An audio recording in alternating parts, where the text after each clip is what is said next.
하겠습니다. 내가 하나님이면 수요일 날 저녁에 이 땅에 다시 올 겁니다. 그리고 한번 인사하겠습니다. 네, 주님이 다시 오시는데 언제 오실지 사실 우리 모르잖아요. 네, 제가 만약에 하나님이라면 수요 예배 시간에 오실 것 같아요. 그래서 우리 참 수요 예배가 많이 죽고 있습니다. 수요 예배가 한국교회 전반에 되게 많이 사라졌습니다. 저는 사실 제가 다 다녀보지는 않지만 다니시는 목사님이 좀 저랑 가깝게 친한 분이신데 수요일에 자꾸 사역이 없어진다고, 이유가 뭐냐면 수요 예배가 사라지는 교회들이 참 많다고 이런 얘기를 들었습니다. 그래서 저희 지금 빛가소금교회는 수요 예배가 부흥하고 있습니다. 그죠? 역행하고 있습니다. 그래서 시대의 흐름을 역행할 수 있는 교회가 건강한 교회라고 저는 생각합니다. 더 건강한 교회가 될 수 있도록 다시 한번 우리 주변에 계신 분들에게 인사하도록 하겠습니다. 빠지지 맙시다. 네. 우리 교회는 시리즈 강의를 하고 있기 때문에 빠지면 무슨 내용인지 잘 모르는 그런 은혜가 있습니다. 그래서 안 빠지고 잘 오시면 또 하나님께서 더 큰 은혜를 주실 줄 믿습니다. 네, 오늘은 사사기 3장 12절부터 30절의 말씀을 가지고 오른손을 쓰지 못하는 자라는 제목으로 하나님 말씀 증거하도록 하겠습니다. 여러분, 그 사사기를 읽다 보시면 많은 사사들의 이야기가 나옵니다. 크고 작은 사사들이 있죠. 대사사가 있고 또 적사사가 있고 여러 사사들이 있는데, 이런 사사들이 여러 번 나오게 되면 우리가 그 사사들의 내용들을 읽다 보면 마치 한 사람의 영웅기를 읽는 것 같은 그런 느낌을 받기도 합니다. 그래서 때때로는 그 사람에 대해서 느끼는 교훈들이나 그 사람을 통해서 우리가 본받아야 될 것들, 이런 것들을 찾기도 합니다. 그러나 하나님께서는 어떤 개개인의 인물의 삶을 본받으라고 성경을 우리에게 써주시지 않으셨습니다. 이 사사기는 전체 내용을 통하여서 하나님께서 우리를 어떻게 구원하시는가에 대한 방법이 쓰여져 있고요. 그리고 그 방법이 쓰여지는 그 과정 가운데 우리가 어떤 존재인가, 그리고 우리 자신이 이 본문의 내용들을 통하여서 어떤 것들을 하나님 앞에서 깨달아야 될 것인가, 그리고 정말로 필요한 게 무엇인가를 알 수 있게 도와주는 책입니다. 그래서 이 성경은 다른 위인전이나 다른 영웅들의 이야기를 그린 것과는 전혀 사뭇 다른 이야기가 기록되어 있고, 비슷한 내용 같지만 그 안에 참된 의미는 전혀 다른 차원의 의미가 있다라고 하는 것을 우리가 잊지 않아야 된다라고 하는 것입니다. 그런 차원에서 오늘 에훗에 대한 이야기를 살펴본다면, 이 에훗은 좀 우리가 볼 때 멋있는 인물 같지는 않습니다. 보통 보면은 싸움을 잘하는 장군들은, 그죠? 군대를 모으고 전략을 잘 짜고, 그리고 이 전략 가운데 역전할 수 있는 기회를 마련하고, 전쟁터에서 치열한 전쟁 가운데 이길 수 있는 방법을 찾아내고, 이렇게 승리하는 이런 스토리가 훨씬 더 멋있지 않습니까? 그래서 우리가 왜 이순신 장군을 좋아합니까? 왜 명량이라는 영화가 1000만이 넘는 관객을 동원한 이유가 뭐예요? 사실은 우리나라 민족의 역사이기도 하지만 그 역사 속의 사실 가운데 이길 수 없는 전쟁을 정말 역전해갖고 이기는 그런 전략들, 그리고 거기에 드라마틱한 스토리들, 이런 것들이 기록되어 있기 때문에 그걸 보면서 즐거워하는 거잖아요. 근데 오늘 이 에훗은 그렇게 대단해 보이지 않아요. 속여가지고 칼로 찌르고 도망갑니다. 그런 정도의 내용, 이런 것들을 본다면 굳이 이 사람을 본받아야 되는가라고 하는 것들을 찾아보기는 그렇게 쉽지 않습니다. 그런데 이 본문 안에서 우리가 이 에훗의 모습 가운데 어떤 예수 그리스도의 모습이 나타나고 있고, 또 우리는 이 에훗의 삶을 통해서 비춰지는 우리의 모습은 어떠한 모습들이 비춰지고 있는지 본문의 내용을 통해서 의미를 한 가지 한 가지 발견해 보도록 하겠습니다. 오늘 12절에 보면 이렇게 얘기합니다. 이스라엘 자손이 또 여호와의 목전에 악을 행하니라 라고 이야기합니다. 여기서 중요한 단어가 무엇이냐면 또라고 하는 단어입니다. 또라는 단어가 참 우리에게 참 많은 것들을 시사하고 있는 것들을 보게 됩니다. 사실 이스라엘 백성들은 이 땅을 사는 동안에 계속적으로 하나님 앞에 범죄하는 삶의 연속을 살아갑니다. 여러분 알고 계시지만 중간중간에 사사가 있다가 그 사사가 죽고 나면 그 죽고 나자마자 그들이 범죄하는 일들을 계속적으로 반복하는 내용들을 보게 된다고 하는 것입니다. 그래서 하나님의 통치가 끝나면, 하나님의 절대적인 통치가 끝나게 되면 우리는 여전히 범죄할 수밖에 없는 존재라고 하는 사실을 성경은 우리에게 폭로하고 있다는 거예요. 여러분 마찬가지입니다. 제가 보니까요, 보통 군대에 가거나 직장 상사 가운데 막 그렇게 독한 사람, 그리고 굉장히 엄격한 오너나 상사를 만나게 되면 그 사람을 통해 자기 자신이 통제되어지는 그런 일들을 보게 됩니다. 그리고 예를 들면 굉장히 그 직장 상사가 무섭다 그러면은 지각 잘 안 해요. 그죠? 지각도 안 하고 열심히 막 갑니다. 그리고 시키는 일 다 하고 미리미리 신경 써서 흠이 잡힐 만한 일들을 미리 하지 않아요. 그죠? 그런데 그 직장상사가 이직을 하거나 내가 다른 부서로 옮기게 되면 여실 없이 그냥 우리는 원래의 모습으로 돌아갑니다. 우리 여기 권사님들 자녀들이 남자 아들들이 군대 갔다 올 때 군대 중간에 휴가 나오면 애가 변했다라고 느끼시죠? 와갖고 막 이불도 자기가 개고 그죠? 그리고 막 일찍 일어나고 막 이러는데 병장 되면은 다시 어떻게 돼요? 옛날의 아들의 모습으로 돌아와가지고 옛날 그 모습대로 그냥 살아갑니다. 이유가 뭐냐면 자기가 뭐 1병, 2병, 상병 이럴 때는 자기가 위에 모시는 고참들이 있고 군대의 군기가 엄격하기 때문에 거기에 맞춰서 뭔가를 살아야 되는 자의가 아닌 타의에 의한 그런 훈련이 된다는 거예요. 근데 이제 자기가 위에서 자기를 통제해준 사람이 없게 되면 옛날보다 더 심한 모습으로 부리는 영이 임해가지고 집에 와가지고 자기가 병장인 줄 알고 엄마한테 시키고 동생한테 시키는 막 그런 일이 벌어진다라고 하는 거예요. 왜 그렇습니까? 인간의 원래 모습이 그렇다는 것을 폭로하는 거예요. 인간이 원래 그런 존재라고 하는 것을 성경은 우리에게 계속 얘기하고 있다고 하는 사실입니다. 성경 한번 볼게요. 사사기 3장 12절에 보면 이스라엘 자손이 또라고 하는 그런 단어를 씀으로써 계속 범죄하고 있다라고 하는 것을 반복해서 범죄하고 실패하는 존재라고 하는 것을 고발하고 있습니다. 사사기 4장 1절에도 얘기합니다. 에훗이 죽으니 이스라엘 자손이 또 여호와의 목전에 악을 행하매 라고 이야기해요.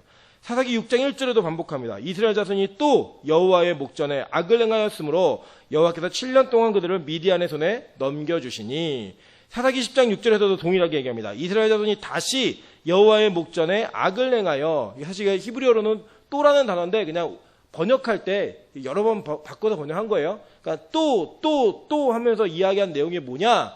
범죄했다라는 거예요. 범죄. 여러분 이게 단지 이스라엘 백성들의 이야기로만 생각하신다면 우리는 큰 오산을 하고 있는 것입니다. 이 이야기의 내용의 깊은 뜻은 무엇이냐면 우리도 이스라엘 백성처럼 한 구원자의 통치가 끝나고 나면 여전히 범죄할 수밖에 없는 존재라고 하는 것, 성령의 통치의 그 통치권을 벗어나자마자 우리는 범죄할 수밖에 없는 것이라고 하는 것을 성경은 우리에게 고발하고 있다는 거예요. 여러분 그래서 우리 인간은요 기본적으로 괜찮은 사람 없습니다. 보통 이제 동양 철학 안에서는 성악설이냐 성선설이냐 그래갖고 날 때부터 인간이 악하게 태어나느냐 아니면 착하게 태어나느냐 여러 가지 논쟁들이 역사 가운데도 있어 왔습니다. 그러나 기독교는 여실 없이 분명하게 이야기하고 선언하는 것이 무엇이냐면 인간은 태어날 때부터 악하게 태어난다라고 하는 거예요. 제가 그 아이를 길러보니까요 아이는 악합니다. 부모의 사정과 형편을 전혀 고려하지 않고 자기의 유익과 자신의 이익만을 위해서 온전히 살아가는 존재입니다. 그게 그냥 아이예요. 그리고 저 어른들은 그걸 이해하는 거예요. 사실 그냥 용서해주고 이해해주는 겁니다. 근데 시간이 지나면서 이 아이가 교육을 받고 예절이 뭔지를 배우고 사회적인 통제권 안에 들어오면서 그가 이렇게 하면 안 되니까 안 하는 거지 안 하고 싶어서 안 하는 게 아니라는 거예요. 마찬가지죠, 여러분. 여러분 만약에 아무도 없는 곳에서 그래서 그 유명한 책 이름 있지 않습니까? 아무도 보지 않을 때 당신은 누구입니까? 물어보잖아요. 아무도 보지 않을 때 내가 누구인가? 진짜 여러분 한번 생각해 보시죠. 탁 나가고 교회 밖을 나가는데 교회 문 앞에 200만 원짜리 돈이 떨어져 있는 거예요. 돈다발이. 그럼 그걸 보고 그냥 돈이 떨어져 있구나 하고 지나가는 사람 있을까요, 없을까요? 없죠. 그 돈 일단 줍습니다. 줍는데 그 돈을 줍고 나서 주변을 둘러보니까 아무도 없는 거예요. 더군다나 여기 건물에 CCTV도 없어요. 그럼 그 돈이 어디로 갈까요?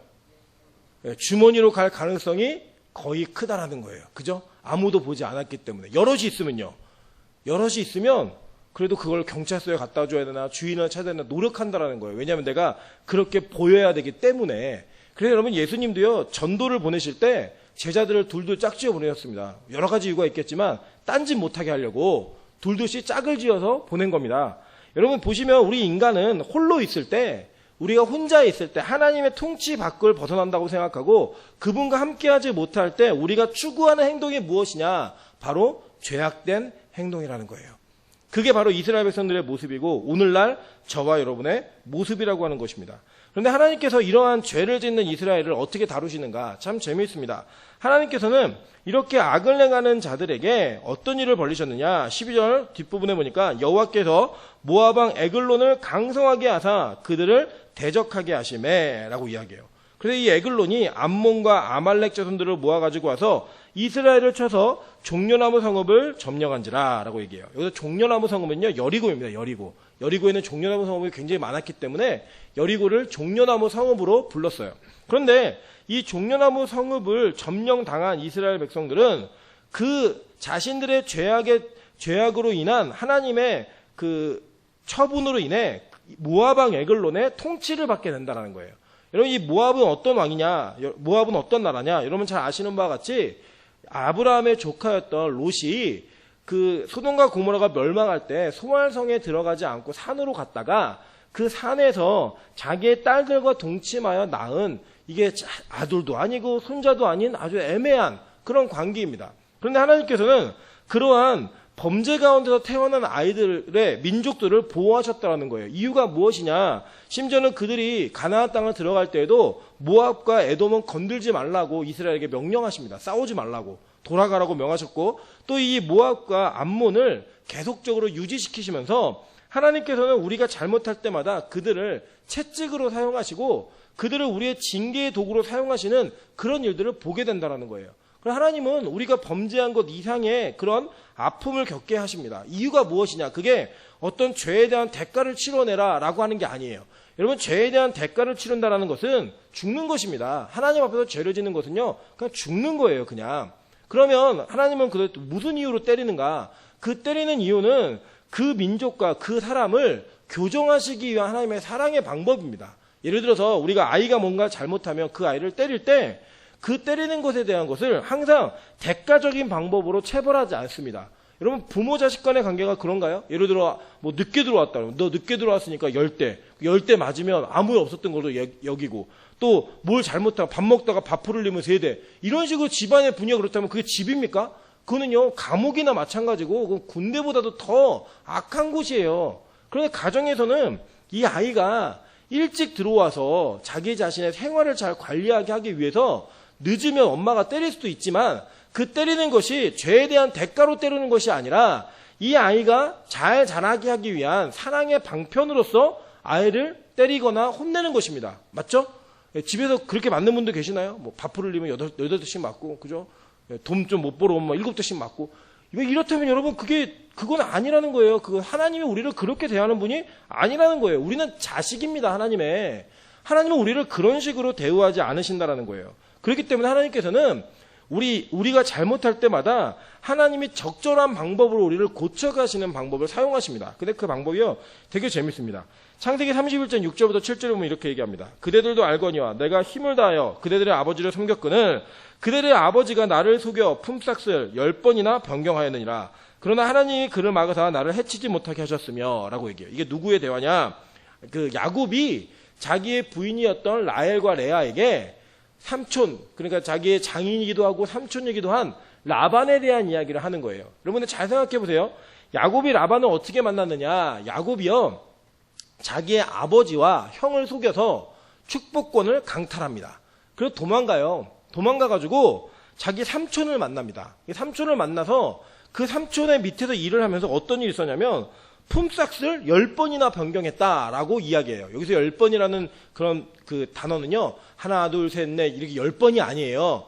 수도 없이. 그러니까 우리가 보통 뭐 얘기하잖아요. 내가 너 이거 하지 말라고 10번도 더 얘기했지. 이렇게 할 때 진짜 10번이에요? 아니잖아요. 그게 수도 없이 얘기했지 이런 의미잖아요. 그러니까 정말 수도 없이 속은 거예요.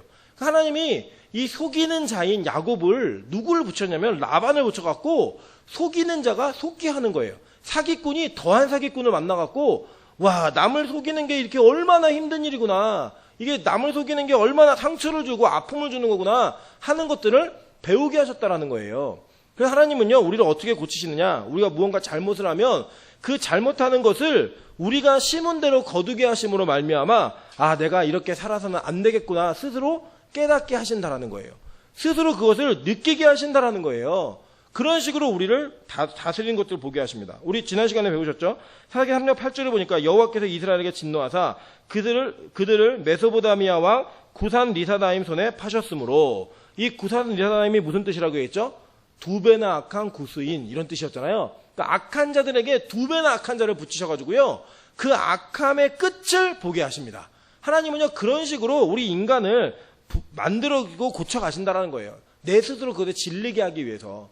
내 스스로 이 땅의 것과 이 땅의 부와 명예와 권력과 하나님이 기뻐하시지 않는 것들을 추구하는 것이 얼마나 괴롭고 힘든 일인가를, 그것을 괴롭고 힘들게 하는 일을 통해 느끼게 하신다라는 거예요.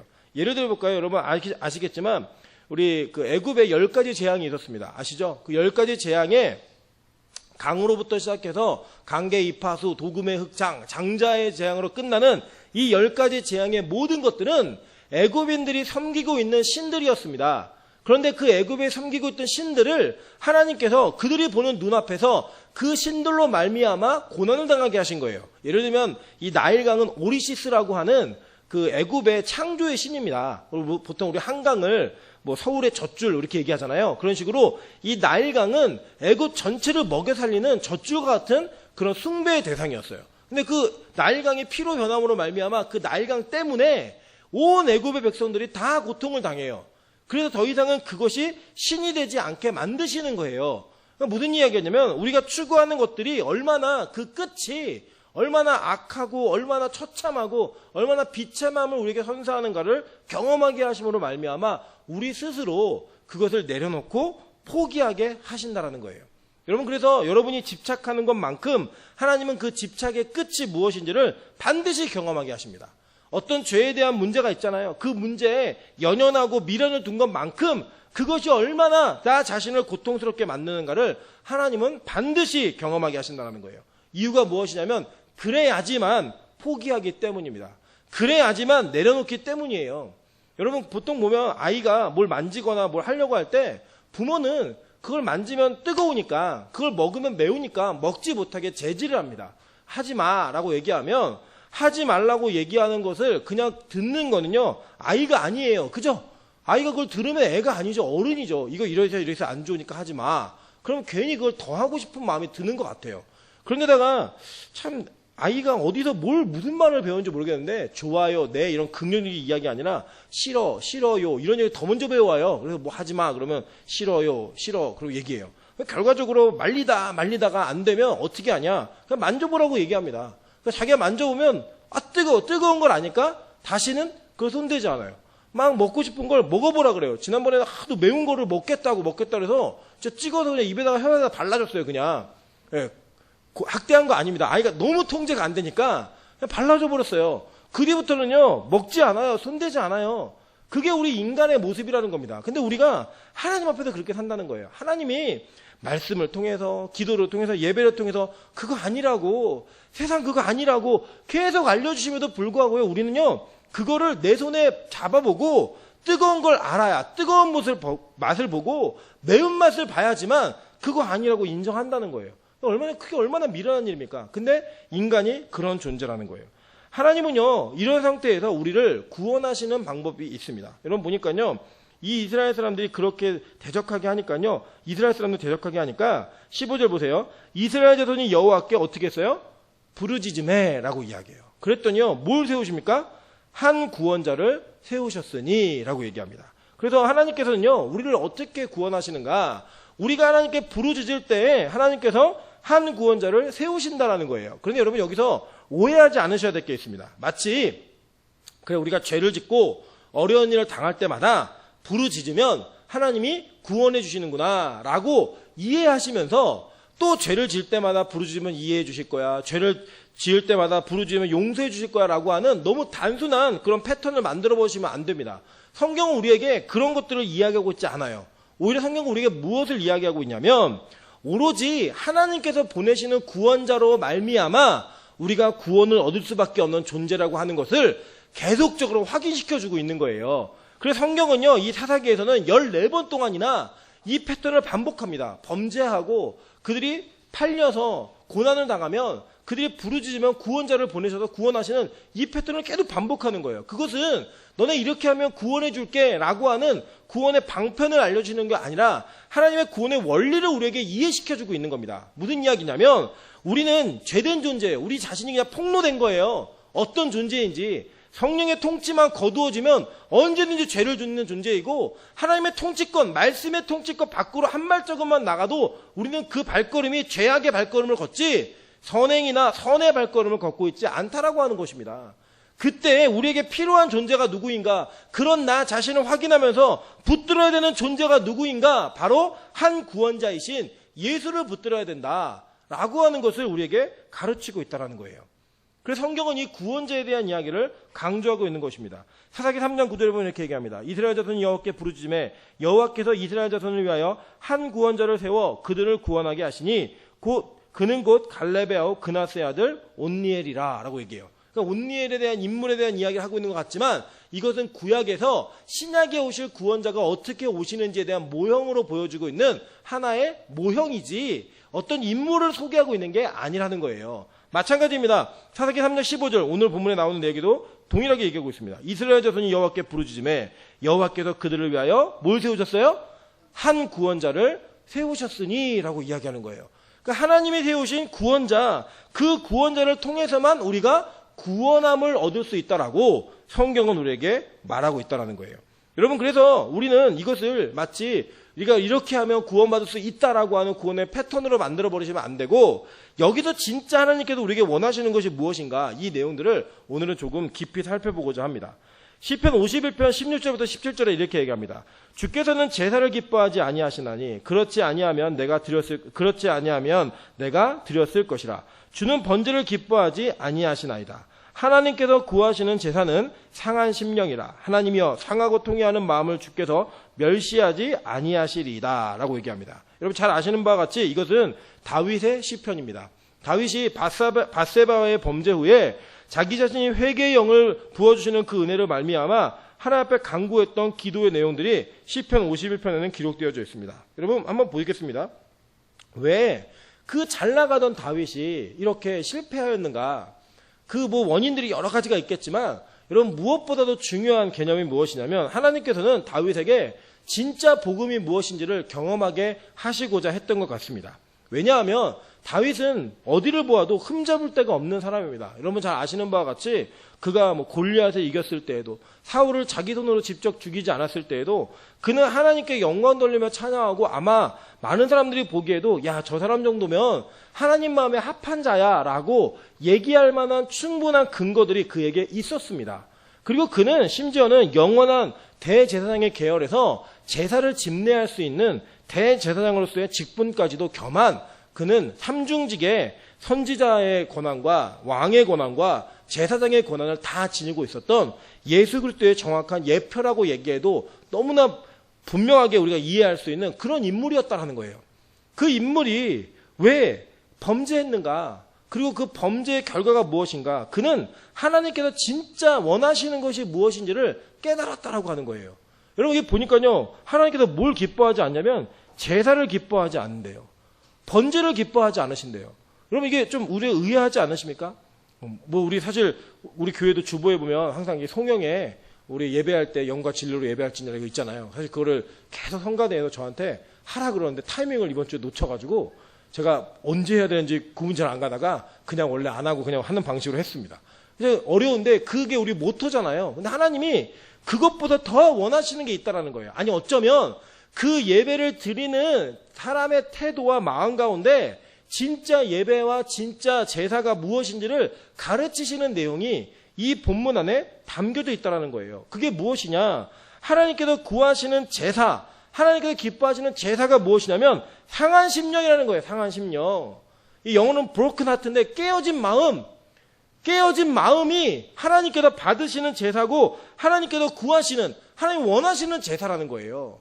여러분 이게 우리에게 주는 충격이 있습니다. 뭐냐면 우리는 이게 사실 한국 교회는 유교적 기독교의 영향을 너무 많이 받아갖고 유교적 영향을 많이 받아갖고 유교적 기독교예요. 그래서 무언가 들키지 않고 무언가 맡겨진 일을 잘 수행하는 모습을 통해 그 사람이 믿음이 있다라고 이야기하고 그 수행하는 그 장면이 마치 하나님께서 기뻐하시는 것을 그대로 담아낸 듯한 자기 자신이 믿음의 사람인 듯한 착각을 불러일으키게 만든다는 겁니다. 정해진 규율이 있어요. 예를 들면 한국교회를 다니면서 주일 안 빠지고 수요예배까지 오고 금요체나 나오고 새벽기도 나오면서 11조 잘하고 헌금 잘하고 술 안 먹고 담배 안 피면 우리는 그것을 그냥 믿음 좋은 사람이라고 100% 인정해 줍니다. 그죠? 그게 그냥 어떤 지표예요, 지표. 그래서 솔직히 말하면 믿음을 100점으로 보았을 때 그냥 수치로 낼 수 있어요. 1년에 52주 수요예배 52번, 금요철학 52번 몇 번 참석했는가? 뭐 새벽기도 365일 중에 뺀 숫자 빼갖고 뭐 340일 중에 몇 번 나왔는가 해가지고요. 올해 뭐 나눠줄 수 있죠. 2019년 당신의 믿음의 성적은 뭐 42점. 빠진 횟수만큼 빼가지고 뭐 술 한 번 마시면 마이너스 8점. 뭐 이런 식으로 우리가 구분할 수 있잖아요.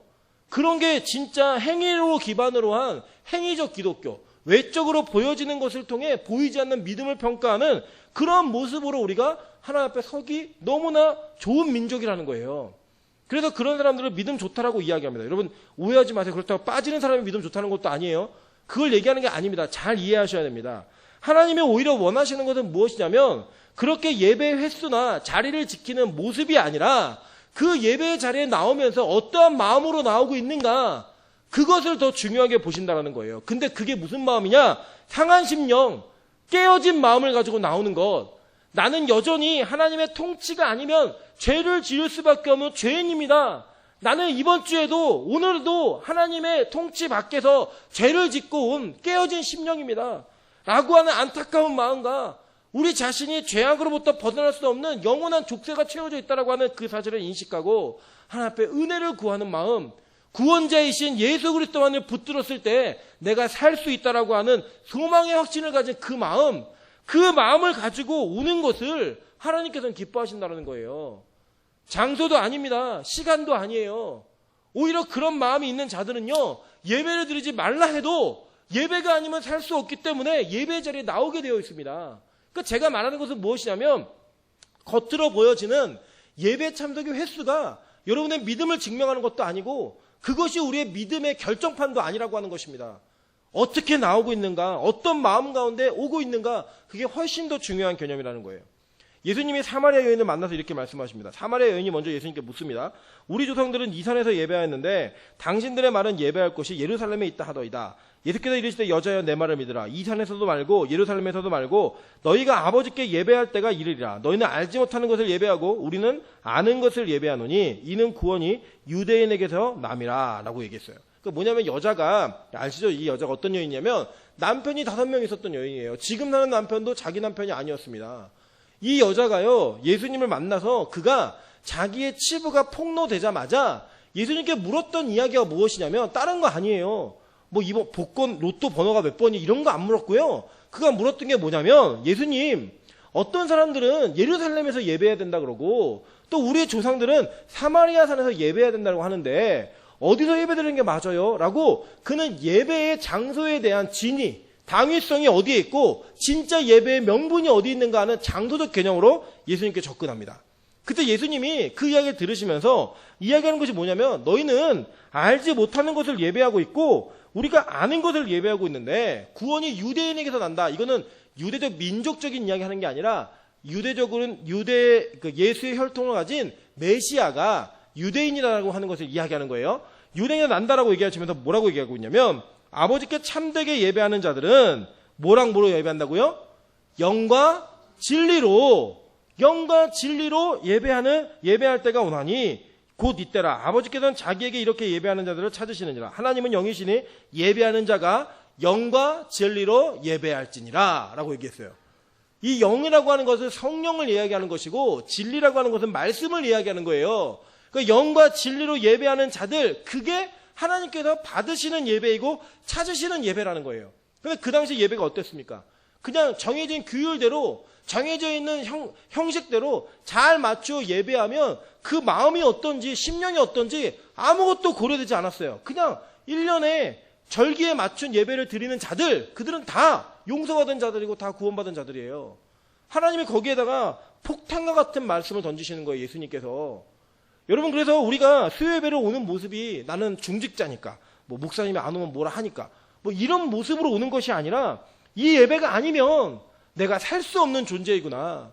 이 예배가 아니면 내가 하나님께로부터 구원의 그 접점을 찾을 수 없는 연약한 존재이구나.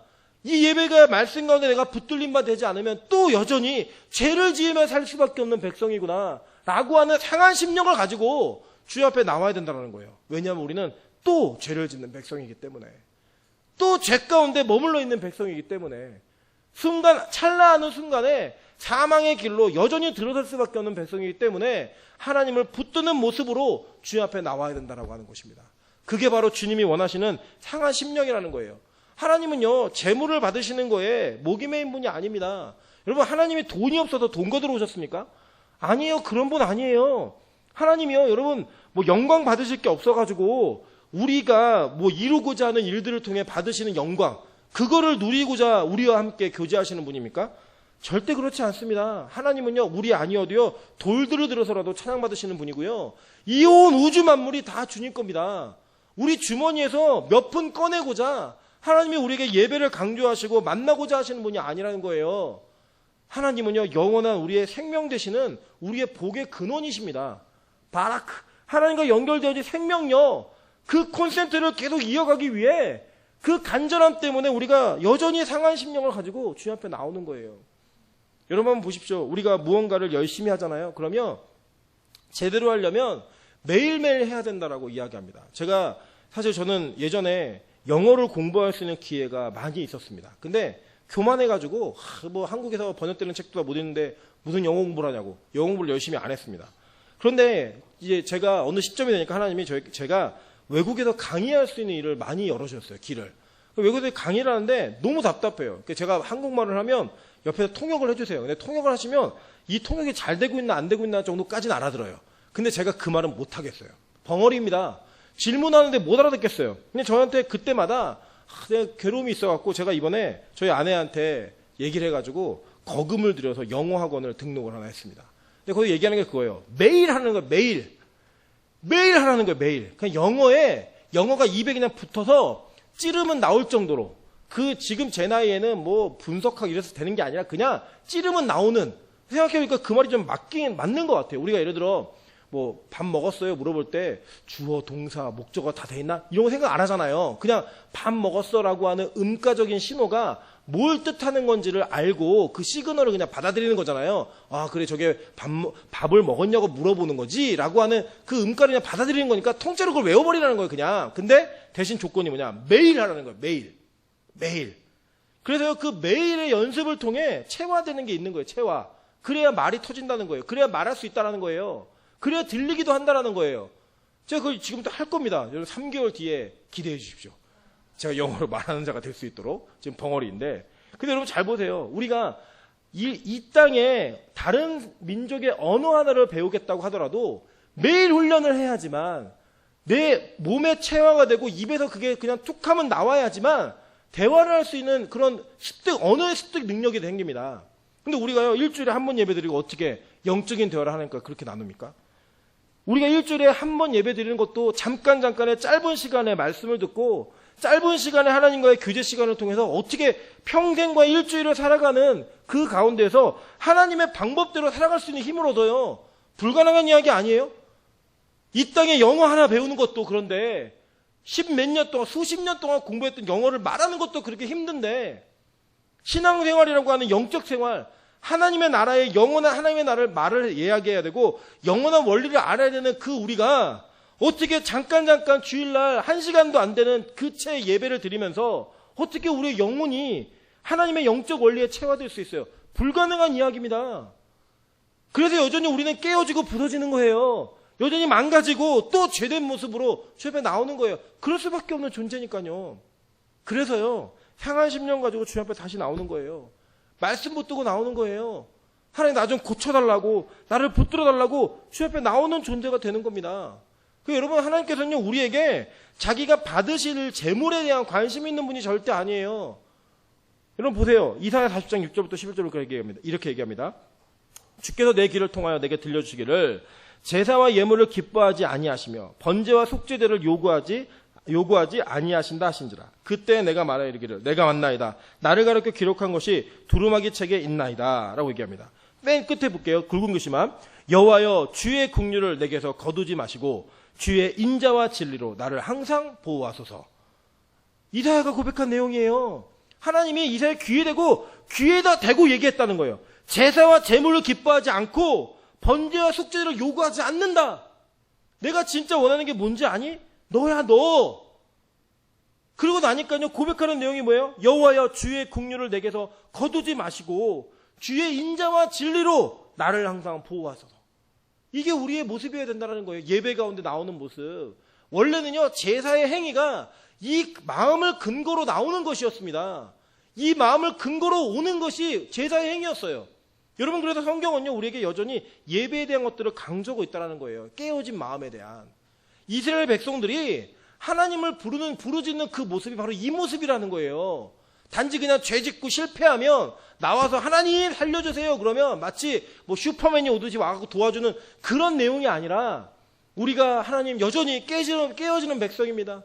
여전히 범죄할 수밖에 없는 백성입니다. 오늘도 그 범죄한 모습으로 당신 앞에 나왔사오니 제발 나를 좀 건져주십시오, 나를 살려주십시오 라고 하는 그 상한 심령으로 주님 앞에 간구하는 것, 그게 우리가 진짜 해야 되는 모습이라고 하는 것입니다. 히브리서 10장 1절부터 14절을 볼게요. 율법은 장차 올 좋은 일의 그림자일 뿐이요 참 형상이 아니므로 해마다 늘 드리는 같은 제사로는 나오는 자들을 언제나 온전하게 할 수 없느니라. 굵은 글씨만 읽을게요. 이는 황소와 염소의 피가 능히 죄를 없이 하지 못함이라. 그러므로 주께서 세상에 임하실 때 이르시되 하나님이 제사와 예물을 원하지 아니하시고 오직 나를 위하여 한 몸을 예비하셨다. 번제와 속죄는 기뻐하지 아니하시나니 이에 내가 말하기를 하나님이여 보시옵소서. 두루마기 책에 나를 가르쳐 기록된 것과 같이 하나님의 뜻을 행하러 왔나이다 하셨는지라 라고 얘기해요. 그래서 이게 무슨 얘기인지 아시겠죠? 그러니까 무엇이냐면 결국은 우리가 우리 자신이 깨어진 모습 가운데 어떤 행위로 구원을 받는 자들이 아니라 하나님을 찾는, 예수 그리스도를 붙드는 그 모습, 준비되어지고 기록되어진 그 예비된 자를 붙드는 모습을 통해 우리가 구원을 얻는 존재라고 하는 것을 이야기하시는 거예요. 그 하나님이 그 실체가 이 땅에 오셨을 때, 예수 그리스도의 실체가 이 땅에 오셨을 때 첫 번째 것을 폐하여 버리십니다. 그래서 이제 더 이상 우리가 예배를 제사로 드리지 않는 거예요. 이제는 하나님 여호와께만 예배를 드리는 것이고 예수 그리스도가 제물 대신 그것을 기념해서 우리가 그 예배에 참여하는 자가 되게 되는 것입니다. 보세요. 중간에 굵은 글씨 볼게요. 그 첫째 것을 폐하심은 둘째 것을 세우려 하심이니라 라고 얘기해요. 그래서 첫째 것이 뭐예요? 구약의 예배, 제사, 제물, 이것을 폐하신 거예요. 그리고 두 번째 것이 뭐예요? 예수 그리스도. 이 뜻을 따라 예수 그리스도의 몸을 단번에 들으심으로 말미암아 우리가 거룩함을 얻었노라.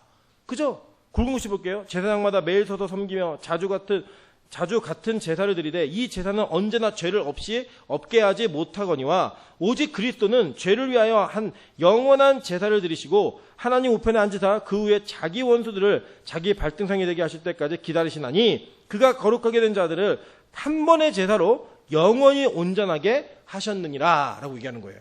그러니까 구약에 있었던 이 사사들은 모형이라는 거예요. 하나의 모형, 샘플. 그래서 이들의 제사와 이들의 구원은 영원하지 못했어요. 여호수아의 안식조차 영원함을 누리지 못하게 했습니다. 그래 진짜 영원함을 누리게 하는 분이 누구시냐? 예수 그리스도가 단번에 제사를 드림으로 말미암아 단번에 그 거룩함을 완성하심으로 말미암아 우리가 영원한 제사함을 얻는 존재가 되었다라는 거예요. 그분 붙들라는 거예요. 그리고 그분 붙들어야지만 산다라고 하는 그 메시지를 오늘 이 사사기의 구약 안에 담겨놓고 계신 거라는 거예요. 그러니까 여러분, 우리는 상한 마음이어야 합니다. 주 옆에 나오는 마음이 주님 아니면 안 됩니다. 나는 안 되는 존재입니다. 라고 하는 것을 고백해야 된다는 거예요. 여러분 보세요. 그 예수가 어떤 분이신가? 그 예수가 어떤 분이신가를 우리 정확히 이해해야 될 필요가 있습니다. 14번 한번 볼게요. 먼저 이 성경 본문을 먼저 보겠습니다. 본문을 보시면 15절에 3장 15절에 그 에훗을 소개하는데 어떻게 소개하고 있느냐? 이스라엘 자손이 여호와께 부르짖으며 여호와께서 그들을 위하여 한 구원자를 세웠으니 그는 곧 베냐민 사람 게라의 아들 왼손잡이 에훗이라 라고 이야기해요. 여러분 되게 재밌는 게 뭐냐면요. 이 베냐민 지파, 이 베냐민이라고 하는 이름의 뜻이 있습니다. 뜻이 뭐냐면 창세기 35장 18절을 보면 그가 죽게 되어 그의 혼이 떠나려 할 때 아들의 이름을 베놈이라고 불렀으나 그의 아버지는 그를 베냐민이라고 불렀더라 라고 얘기해요. 이게 뭐냐면 라헬이 노상에서 아이를 낳다가 죽습니다. 그게 베냐민을 낳다가 죽는데 이 죽을 때 그 슬픔을 인해서 베놈이라고 불러요. 뭐냐면 슬픔의 아들이라는 뜻이에요. 근데 이 아버지가 이 베놈이라고 하는 이름을 바꿔주셨는데 베냐민이라고 바꿨습니다. 야곱이 바꿨어요. 이 베냐민의 이름의 뜻이 뭐냐면 오른손의 아들이에요. 근데 이 성경에서 우리도 그랬지만 이 유대인들이 그 오른손잡이에 대한 어떤 그 약간 문화적인 우월 의식이 있습니다. 그리고 보통 우리나라는 또 어떤 가수가 그래갖고 나는 왼손잡이야 그러고 노래도 부르잖아요. 나는 왼손잡이야 그러고 노래도 부르는데 지금 왼손을 쓰는 사람도 이상하게 생각 안 하잖아요. 근데 저희 어렸을 때만 해도 제 친구가 학교에 왔는데 왼손에 기부 쓰라고 온 거예요. 그래갖고 2학년 때 너 왜 왼손에 기부 써? 다쳤어? 그랬더니 아니라고 자기 왼손잡이인데 할머니가 오른손을 쓰라고 왼손에 기부 쓰를 해가지고 오른손을 쓰게 한다고. 저희 때 어렸을 때만 해도 그랬어요. 왼손잡이는 나쁘다 이래가지고 나쁜 이미지라 그래서 못 산다, 뭐 머리가 나쁘다, 뭐 별별 얘기를 다 해가지고 이 왼손잡이나 왼발잡이들을 천대시하는 문화가 있었습니다. 그래서 심지어는 너무 죄송한 말씀이면 병신이라고까지도 얘기했던 그런 문화적 배경이 있잖아요. 우리도 아시죠, 여러분? 어렸을 때 그런 잘못된 배경들이 있었어요. 그 잘못된 배경들을 통해서 사실은 이 오른손과 왼손에 대한 구분이 좀 문화적으로 스며있는 내용들이 성경에 있습니다. 지금 왼손잡이가 나쁜 거 아니에요. 그런데 성경에 보면요 어떻게 얘기하냐. 출애굽기 15장 6절에 보니까 여호와여 주의 오른손이 권능으로 영광을 나타내시니이다. 여호와여 주의 오른손이 원수를 부수시니이다 라고 얘기해요. 또 16번 보니까 시편 118번 16절에 여호와의 오른손이 높이 들렸으며 여호와의 오른손이 권능을 베푸시는도다. 이사야서 62장 8절에 보면 이렇게 얘기합니다. 여호와께서 그 오른손 그 능력의 팔로 맹세하시되 라고 이야기해요. 이게 뭐냐면 지금 하나님의 능력과 권능이 어느 손에 있다? 오른손에 있다라고 하는 걸 강조해서 얘기하고 있는 거예요. 그러니까 이 베냐민이라고 하는 이름은 굉장히 의미가 있고 상징적인 이름인 거예요. 오른손의 아들이라고 얘기하면 권능의 아들, 아버지의 권능의 아들 이렇게 얘기하는 것과 동일한 의미가 있는 거예요.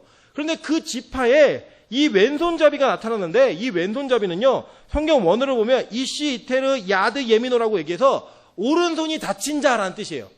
오른손이 이렇게 열리다 닫히다 할 때 다친 자라는 뜻이에요. 그 뭐냐면 오른손에 장애가 있는 사람인 거예요. 이 에훗이 그냥 오른손잡이 왼손잡이를 얘기하는 게 아니라 우리 성경은 이제 이걸 의역해가지고 왼손잡이라고 번역을 했지만 오른손을 쓰지 못하는 자인 거예요. 쓰지 못하는 자. 한마디로 장애가 있는 사람이었습니다. 베냐민 지파에서 오른손에 장애가 있다고 하는 것은 다른 지파에서보다 훨씬 더 안 좋은 경험을 하게 만드는 거였어요. 예를 들면 이런 거예요. 뭐 가끔 그런 사람들 보잖아요. 어머니가 아버지도 서울대, 어머니도 서울대, 집안 형들이 다 서울대인데 걔만 연대세 갔어요. 그래서 걔가 평생 열등감에 시달려 살아요. 우리 집안은 다 서울대인데 너는 왜 연세대니? 왜 이렇게 후진 학교를 갔니? 우리는 일반 사람들은 그 학교도 좋은 학교인데 그 집안 분위기가 그런 집안 있잖아요. 그래서 이해되죠? 무슨 말인지. 다 좋은 직업들을 가지고 있는데 얘만 교사예요. 뭐 판사, 변호사, 의사다 이런데 교사예요. 그게 열등감이에요. 열등감. 그런 집안이 있는 것처럼 지금 이 베냐민 지파에서 왼손잡이는요. 오른손을 못 쓰는 거는 다른 지파에서보다도 훨씬 더 열등감을 느끼게 할 만한 초라하고 볼품없는 모습이라는 거예요. 그런데 하나님이 세우신 사사가 어떤 사사냐? 오른손을 쓰지 못하는 장애가 있는 사람입니다. 여러분 이 장애가 있는 자들은요. 레위 지파에서 장애가 있으면 제사에 참여하지도 못했고 그 제사를 집례할 수 있는 권한조차 있지 않았습니다. 그랬던 시대 속에 왼손을 쓸 수밖에 없는 오른손을 쓰지 못하는 자가 과연 하나님 앞에서 어떤 얼마나 큰 능력을 받을 수 있을까? 그 시대 사람들은요 감히 얘기할 수 없었다는 거예요. 장애인이잖아. 쟤는 볼품없는 애야. 가능성이 없는 존재야. 라고 조롱과 비아냥 속에 살았을 거예요. 실제로 이 에훗이 했던 일이 뭔지 아십니까? 신약으로 얘기하면 세리장. 삭개오와 같은 역할을 했어요. 뭐냐면 곡물, 세금을 걷어다가 민족에게서 세금을 걷어다가 모압 왕의 에글론에 갖다 바치는 역할을 했던 사람이에요. 그러니까 이 사람은 구원자로서 갖출 만한 어떤 호기나 뭐 이런 호연지기 이런 게 없는 사람이었고 신분이나 자기가 가지고 있는 어떤 그 재능이나 이런 모든 걸 통틀어 보아도 구원자가 되기에는 너무나 부족한 사람이었다는 거예요. 근데 하나님은요 그렇게 부족한 자들을 통해 그 연약함을 통해 하나님께 이루어 가시는 일이 있다라는 거예요. 복음은 그렇게 전달되었습니다. 보실까요? 창세기 27장 1절에 보면 이렇게 얘기합니다. 이삭이 나이가 많아 눈이 어두워 잘 보지 못하더니 맹인이 된 거예요. 나이가 들어가지고 보지 못하는 자가 됐습니다. 근데 그를 통해 어떤 일이 벌어지느냐? 그를 통해 복음이라고 하는 것이 전달되어지는 은혜가 나타났다는 거예요. 복음이. 그의 손으로 말미암아 축복되어진 기도가 야곱을 통해 복음으로 흘러내려가는 일들이 벌어진 겁니다. 하나님은 그런 자를 택하셔서 사용하는 거예요. 왜냐하면 자기가 볼 수 있는 자기의 눈을 가지고서는 이삭이 뭘 택하니까? 야곱이 아니라 에서를 택하니까. 하나님이 그 눈을 멀게 하셔서 보지 못하게 하셔서 하나님의 사람을 택하게 하신다라는 거예요. 그게 온전한 통치 가운데 있었던 계획이라고 하는 것입니다. 여러분 잘 생각해 보세요. 여러분의 인생에 만약에 여러분이 원하는 것들을 다 얻고 여러분이 이루고자 하는 일을 다 이루었다면 하나님 믿었겠습니까? 아니요, 안 믿었어요. 절대 믿지 않았습니다. 우리가 원하는 것이 다 이루어졌다면, 우리가 원하는 대로 다 살 수 있다라고 한다면 우리 절대 예수님 믿지 않았어요. 여러분 상상해 볼까요? 끔찍한 상상이긴 하지만 예를 들어 제 얼굴이 장동건처럼 생겼다. 제가 목사를 했을까요? 제가 설교를 했을까요? 제 키가 190에 장동건 같이 생긴 얼굴이었다. 저요 목회 안 합니다. 방송국에 있었겠죠. 열심히 했겠죠. 열심히. 여러분 여러분의 인생 가운데 내가 이렇게 됐으면 참 좋았겠다라고 하는 상상을 한번 해본 적이 있으시잖아요. 그죠? 내가 그때 이 남자를 안 만나고 저 남자를 만났으면, 이 여자를 안 만나고 저 여자를 만났으면, 뭐 그때 직업을 이걸 택했으면, 학과를 택하되 이걸 택했으면, 이때 요 순간에 내가 요런 선택을 했으면, 그게 왜 안 된 줄 아세요? 여러분 그거 됐으면 주님 떠날 수 있는 가능성이 있기 때문에 하는 거 다 빼놓으신 거예요. 그래서 그걸 복이라고 얘기하는 겁니다. 그리스도인들은. 세상은 그걸 실패라고 얘기하지만 그리스도인들은 그게 복이라고 얘기하는 거예요. 복. 여러분, 그래 여러분 다 복받은 분들이에요. 일단 우리는 여러분 제 얼굴만 보셔도 제가 얼마나 복받은 사람이에요. 제가 장동건 얼굴이었으면 여러분 저 못 만났어요. 근데 그게 아니니까 이게 목회하고 있는 거예요. 열심히. 그죠? 그리고 여러분 한번 생각해 보세요. 목사가 너무 잘생기면요 그냥 얼굴로도 은혜 받아요. 제가 보니까요 예전에 제 있던 교회 중고등부 전도사가 공유처럼 생겼어요. 공유. 그러니까 그 중고등부에 애들이 늘어요. 여자애들이 막 느는 거예요. 그냥 서 있기만 해도 늘어요. 서 있기만 해도. 와, 그럼 얼마나 좋을까요? 저도 막 얼굴이 막 그래갖고 뭐가 좋을까요? 우리 그 권사님들 세대 미남이 누구였어요?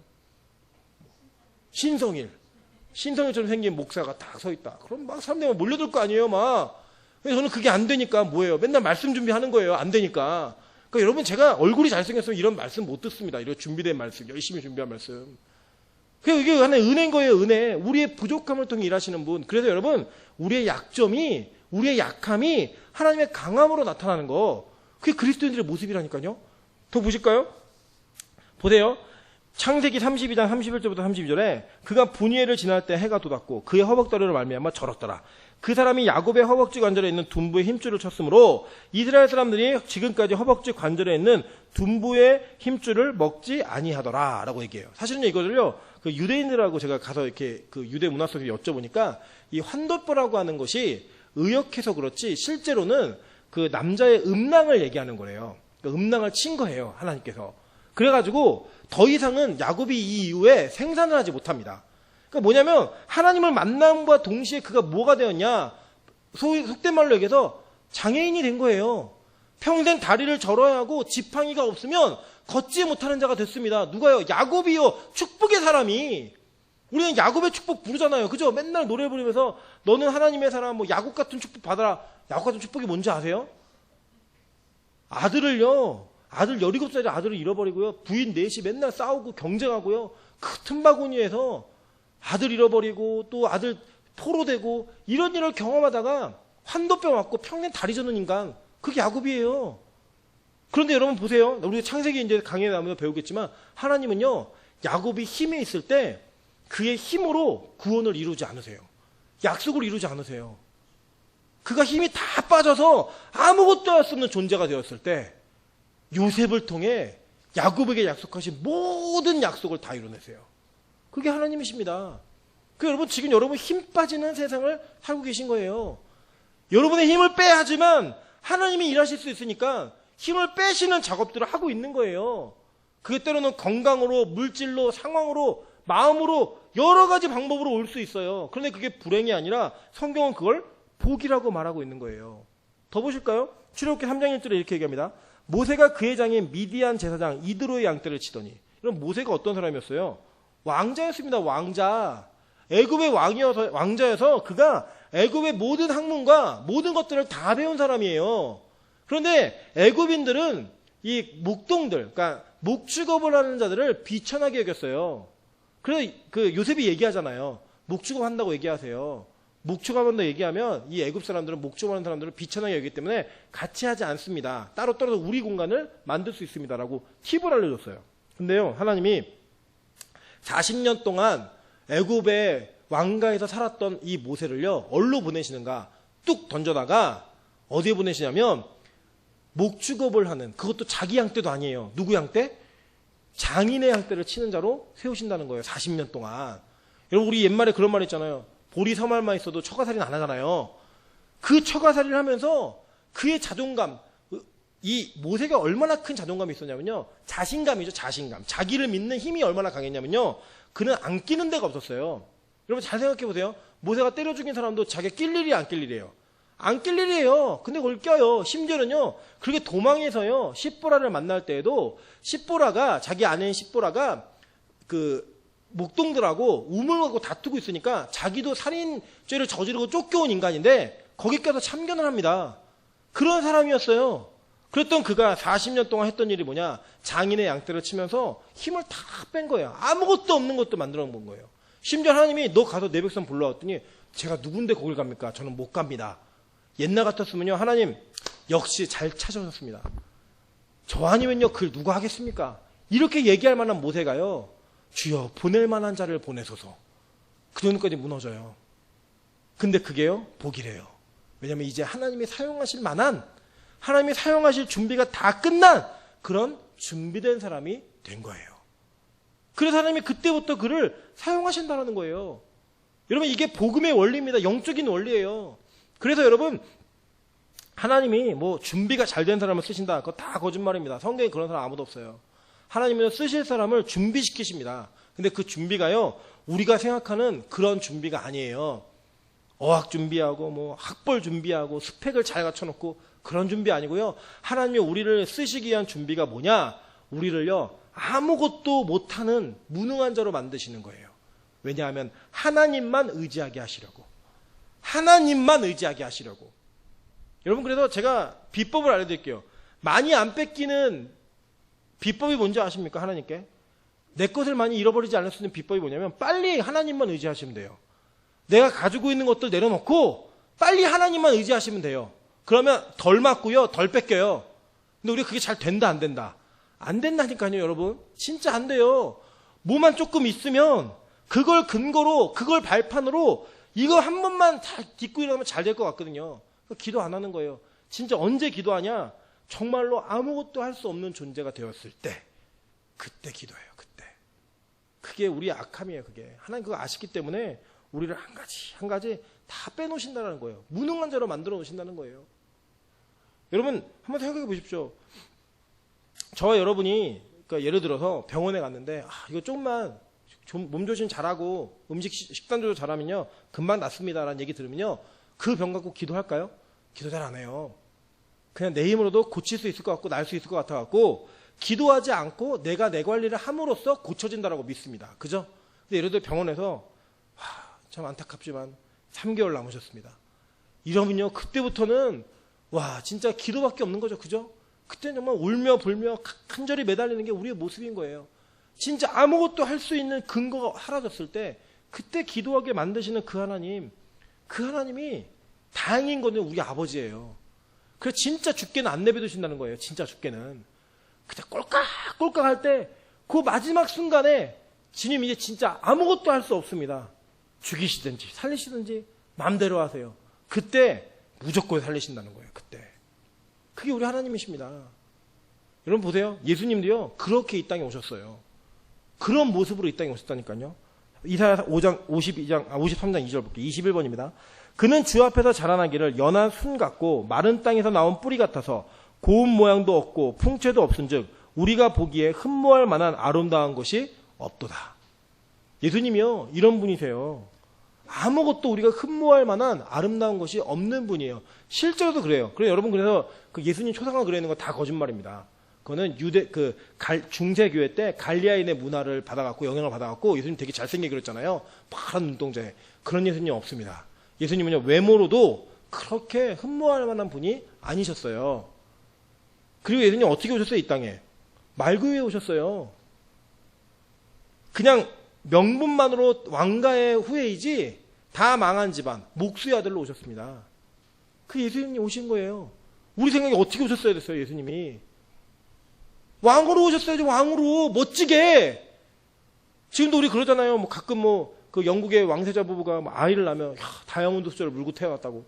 우리 그렇게 얘기하잖아요. 그런 집안에서 태어났어야죠. 누구나 다 인정할 만한, 그래, 너는 왕 할 만해. 그래, 당신은 왕으로서 존경받을 만합니다. 라고 하는 그런 화려함과 선망될 만한 것을 다 갖고 태어났으면 멋지잖아요. 근데 하나님 그렇게 오시지 않으셨다니까요. 예수님 이 땅에 오실 때. 말구유에서 마구간에서 태어났어요. 마구간에서. 어떻게 자랐어요? 그냥 소년으로 자랐어요. 소년으로. 특별한 특징 없는. 심지어 동네 출신이 어디예요? 나사렛. 제자였던 사람들이 그렇게 얘기하잖아. 바돌로메가 그렇게 얘기했잖아. 나다나엘이. 나사렛에서 무슨 선한 것이 나냐. 뭐 예를 들면 어디 좋아. 그랬더니 무슨 그 동네에서 뭐 좋은 게 있어? 이게 물어보는 것처럼 그 비아냥거리는 동네에서 크셨어요. 그 예수님 모습이에요. 그렇게 구원자로 오신 그 예수가 오늘날 저와 여러분을 구원하시는 구원주라니까요. 성경은 이미 그것을 다 얘기하고 있는 거예요. 그러니까 여러분, 이 에훗이 오른손을 쓰지 못하는 장애임에도 불구하고 하나님의 구원자로 사용받는 존재가 된 거예요. 마찬가지입니다. 여러분, 여기 있는 저를 포함해서 우리 모두는요, 세상에 주목할 만한 사람 사실 아무도 없습니다. 여러분, 막말로 우리가 모든 사건을 크게 벌리지 않는 이상은 이제 더 이상 신문에 사회면, 정치면 이런 데 별로 안 나고요. 경제면에도 안 나요. 우리는 스포츠 이런 거기도 안 나고 사회면에 나올 수 있는 근거 딱 하나 있어요. 대형 사고 하나 치면. 그거 외에는 아무 가능성이 없는 존재들이에요. 우리는 그냥. 그런데 여러분, 저와 여러분을 통해 하나님이 일하신다는 거예요. 그런 저와 여러분을 통해 하나님이 역사를 이루어 가신다는 거예요. 그게 복음입니다. 그때는요, 진짜로 우리가 고백할 수 있는 건 딱 한 가지예요. 하나님이 하셨다라고. 진짜 이건 하나님 아니시면은 하실 수가 없다라고. 그렇게 고백할 수 있는 딱 한 가지 근거. 우리를 통해 일하시는 거예요. 우리를 통해. 여러분, 예를 들어 볼까요? 지금 빛가서공교회가 건물의 위치가 그래 좋은 위치는 아니잖아요. 사실 앞에는 저 큰 교회가 또 있고 저쪽에 있고, 우리는 올라와서 엘리베이터 내려서 교회가 어딘지 찾아와야 되죠. 간판을 보고 찾아와야 되는 그런 교회예요.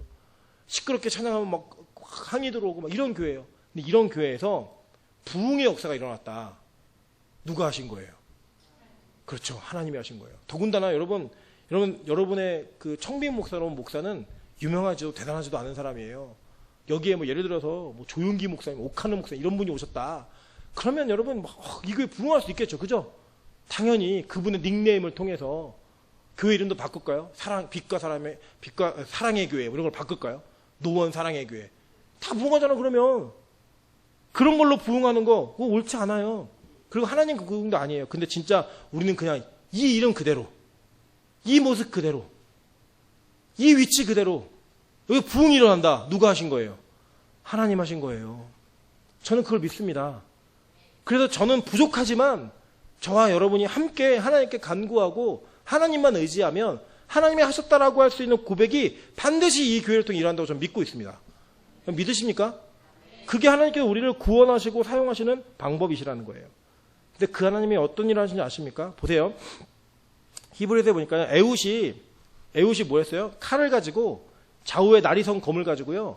그 에글론 왕인 모압 왕이었던 에글론을 칼로 찔러서 죽이잖아요. 그죠? 단칼에 그냥 몸을 관통시켜 버렸어요. 그렇게 장애를 가지고 볼품을 쓰던 사람을 통해 하나님이 구원을 이루시는 일들을 행하셨다라는 거예요. 보실까요? 히브리서 4장 12절에 얘기합니다. 하나님의 말씀은 살아있고 활력이 있어 좌우에 날선 어떤 것보다도 예리하여 혼과 영과 및 관절과 골수를 찔러 쪼개기까지 하며 또 마음의 생각과 뜻을 판단하시나니. 하나님이요, 그런 말씀의 방법으로 우리에게 일하신다는 거예요. 그럼 기독교가 막 그런 기적의 종교라고 얘기해서 막 예를 들어 우리 교회 올 때마다 막 병이 낫고, 우리 교회 올 때마다 막 결혼이 이루어지고, 우리 교회 올 때마다 막 기적이 일어나고, 제가 막 수요 예배 때 로또 번호 3개 알려드리고, 금요일 때 3개 알려드리고, 그거 쓰면은 막 당첨되고, 막 이런 우리 교회 뭐 엄청 부흥하겠죠. 그죠? 사람들이 막 역사를 막 이룬다고 막 하겠죠. 근데 하나님은 그런 방법을 하시지 않는다는 거예요. 말씀으로 적의 심장을 꿰뚫어버리는, 적을 꿰뚫어버리는 그런 일을 한다는 거예요. 우리의 죄악을 꽹뚫어버리는 그런 일을 하신다는 거예요. 그래서 보세요. 에베소서 6장 17절에도 전신갑주를 얘기하시면서 이렇게 얘기하십니다. 구원의 투구와 곧 성령의 검, 곧 하나님의 뭘 가지라? 말씀을 가지라. 라고 예언되어진 이 사사기의 모형이 신약에서 실체가 드러나는 거예요. 실체가. 아무것도 없었던 존재. 무가치하고 무능한 것처럼 보이는 그 존재가 검 하나를 가지고 이스라엘 전체를 18년 동안 섬기겠던 그 악의 수장을, 심장을 꿰뚫어버리는 일들을 하게 한다는 거예요. 그게 바로 복음의 능력입니다. 말씀의 능력이에요. 저는 우리 빛가서운 교회가 다른 건 다 뒤져도 괜찮은데 말씀의 능력 하나만은 어떤 교회보다도 앞선 교회가 되었으면 좋겠습니다. 다른 거는 다 다른 교회보다 부족하다고 생각해도 괜찮아요. 쳐줘도 괜찮고. 그런데 말씀 하나만큼은, 적어도 우리 삶에 체화되어진 말씀 하나만큼은, 그 무기 하나만큼은 그 어떤 교회보다도 강력한 교회가 되기를 주님의 이름으로 축원합니다. 여러분에게 그 무기 하나만 있으면요, 어떤 것도 두렵지 않은 거예요. 성령의 검 하나만 들면 어떠한 죄의 근원이고 그 죄의 수장을 만난다 할지라도 꿰뚫을 수 있는 힘과 능력이 있다는 거예요. 마찬가지입니다. 여러분의 자신의 영혼을 우리 스스로 절대 바꿀 수 없습니다. 내 힘으로 우리를 어떻게 고쳐요? 못 고칩니다. 그런데 뭐만 할 수 있어요? 하나님 말씀만 할 수 있다는 거예요. 저는 저와 여러분이 그렇게 말씀에 붙들림 받은 인생을 통하여서 하나님께서 이루신 일들을 하셨으면 좋겠습니다. 오늘 제목이 뭐예요? 오른손을 쓰지 못하는 자. 왼손잡이가 아니고요, 오른손을 쓰지 못하는 자예요. 어쩌면 저와 여러분이 그런 모습이지 않습니까? 이 땅을 사시면서 저와 여러분 인생 가운데 그런 모습이 많이 있지 않으십니까? 나는 알잖아요. 다른 사람은 몰라도 내 안에 있는 나만의 열등감, 나만이 가지고 있는 약점들, 치부들, 드러나면 안 되는 일들 다 우리 있잖아요. 장애입니다. 우리 가지고 있는 정서적인, 심리적인, 신체적인 장애예요. 그냥 장애. 그 장애가 저와 여러분에게 있어요. 심지어는요, 그런 한계와 제한이 예수님에게도 있었어요. 그랬던 그 분께서 하신 일이 무엇이냐? 말씀의 검을 가지고 꿰뚫어 버렸어요. 좌우의 날에선 검을 가지고 꿰뚫어 버리셨어요.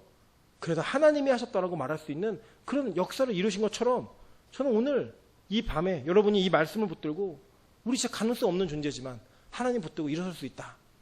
주님 때문에 설 수 있는 존재가 된다. 그리고 그 구원자이신 그 예수 그리스도가만이 우리를 구원하실 수 있다라고 하는 그 사실을 믿으면서 한 주간도 편안히 살아가시는, 또 여러분의 인생에 빼어주신 모든 것들도 불행이 아니라 복이라고 믿으시면서 그 복을 붙들고 살아갈 수 있는 저 여러분 되시기를 주님의 이름으로 축원합니다. 같이 한번 통성으로 기도.